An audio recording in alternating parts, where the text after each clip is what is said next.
It was a typical morning in the suburbs, the kind where you sip your coffee in peace and expect nothing more than the soft hum of life around you. My name is David Anderson, and for all intents and purposes, I was just a guy trying to enjoy a quiet life. I'd recently moved into my little slice of heaven on Cedar View Linnea cozy two-story house, with a backyard big enough for my plans of building a garden. You know the type of thing, a zen garden, koi pond, that kind of peaceful escape from the noise of the world. I figured I'd settled into the kind of neighborhood where you wave politely to your neighbors, maybe exchange a few words about the weather, and that's it. Nothing too wild. But then, well, let's just say I should have known better when I moved next door to the Whitakers. Now, the Whitakers weren't your run-of-the-mill neighbors. No, they were something else entirely. David Whitaker, the patriarch, was a man of few words and even fewer cares about anyone else. He spent most of his time in his recliner, mumbling about things he'd seen in the past. It was his wife, Carol, who really set things in motion. Carol was one of those people who could never, ever leave well enough alone. And when I say she never left well enough alone, I mean she'd comment on your fence, your plants, your choice of lawn chair, and if she didn't approve, God help you. I had only been living in Cedar View for a few months when things started to get weird. The first sign came one Sunday morning when I was sitting in my backyard, enjoying the peace, when Carol Whitaker appeared at the fence. She was standing there, her hands planted firmly on her hips, staring at me. Not just a polite glance. A full-on, eye-locking, "You're doing something wrong" stare. "David," she said, her voice dripping with that sweet but sharp tone that made my skin crawl. "You're wasting this space. It needs a pool. A real pool. Not just some tiny kiddie pool." I blinked. "Excuse me. A pool. A real one. The kind you throw pool parties in. It'd make the whole neighborhood look better. You're doing a disservice to the community, you know?" I was stunned. I mean, who says something like that? But Carol wasn't finished. She just kept going on about how we could have a great time with a pool, how we needed a community pool to elevate our social status, and how it'd really bring the neighborhood together. Now, mind you, I'd been in this neighborhood for a whole 3 months.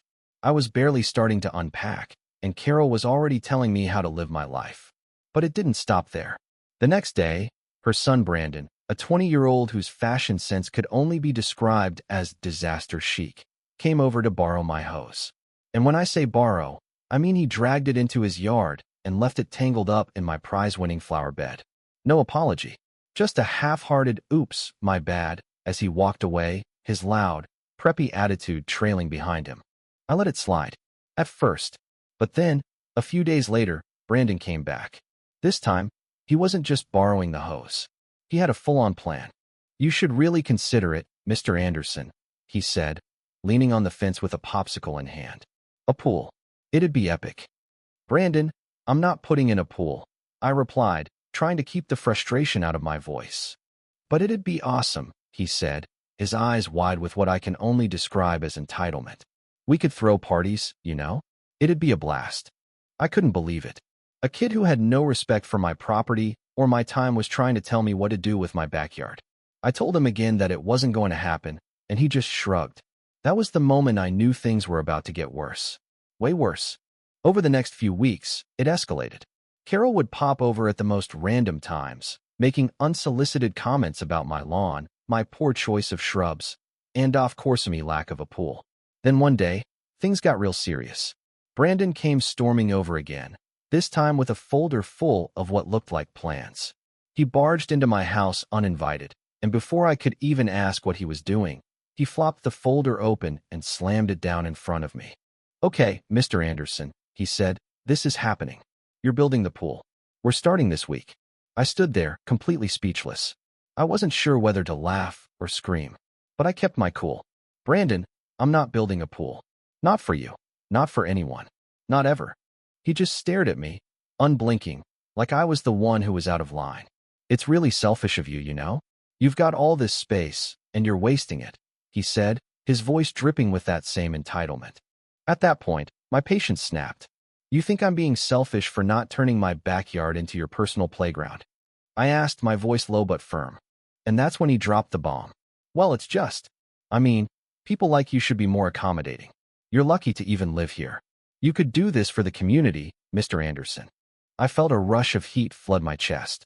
My hands clenched into fists. He didn't just want a pool.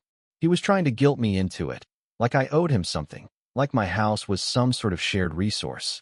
The nerve of this kid. And then, of course, it hit Mayhay wasn't just trying to pressure me. He was being blatantly racist, implying that because I wasn't a part of the old guard in this neighborhood, I had to somehow earn my place by building him a pool. And that, folks, was the final straw. I told Brandon it wasn't happening. Period. But he wasn't done. No, Brandon had a backup plan. He came to me a few days later with a manila envelope, his face oozing smug satisfaction. "You'll want to take a look at this," he said, tossing the envelope on my kitchen counter. I opened it up, and what I found inside was a set of emails from years ago when I worked with a company that had a disgruntled client. The emails had been cherry-picked, twisted, and manipulated to make me look like a complete failure, someone unprofessional. "Where did you get this?" I asked, trying to keep my voice steady. "Oh, he said with a smirk, "I have my ways. I just thought the neighborhood should know about your little history." It was blackmail, pure and simple. He was trying to use something from my past to force me into building a pool for him. But that's when I decided it was time to turn the tables. I didn't react emotionally. I didn't lash out. I simply smiled and began to hatch a plan. I played along with the whole thing. I acted like I was considering it. I spent days researching pool contractors, even going so far as to create ridiculous mock-ups of what the pool could look like, all while keeping a perfectly calm exterior. I knew if I let Brandon dig his own hole, he'd bury himself and his family completely. I gave him everything he wanted, in a sense. But I made sure every step I took was documented, every promise I made recorded. I even had a lawyer friend draft a cease and desist letter for when things started to go too far. It wasn't long before the whole neighborhood knew what was happening. People who'd once ignored me started asking about the pool plans. I made sure to drop hints just in auto, make it look like the Whitakers were pushing this whole thing. I played the role of the compliant neighbor, all the while letting them dig themselves into a deep, embarrassing hole. And then came the day of reckoning. Brandon, too proud to see the game I was playing, finally confronted me.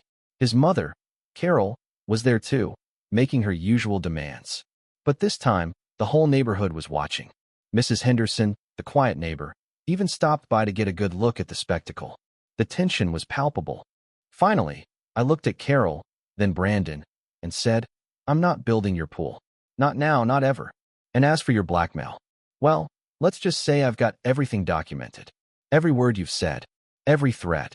The look on their faces was priceless. Carol's jaw dropped, and Brandon's cocky demeanor melted into something close to shame. But it was too late. The damage had been done. The Whitakers were exposed for what they truly were: entitled, manipulative, and willing to go to any lengths to get their way. The neighborhood finally saw them for what they were. And that's when I decided to finally build my Zen garden. The koi pond, the rocks, the trees, all the things I'd dreamed of having in my backyard. But the best part?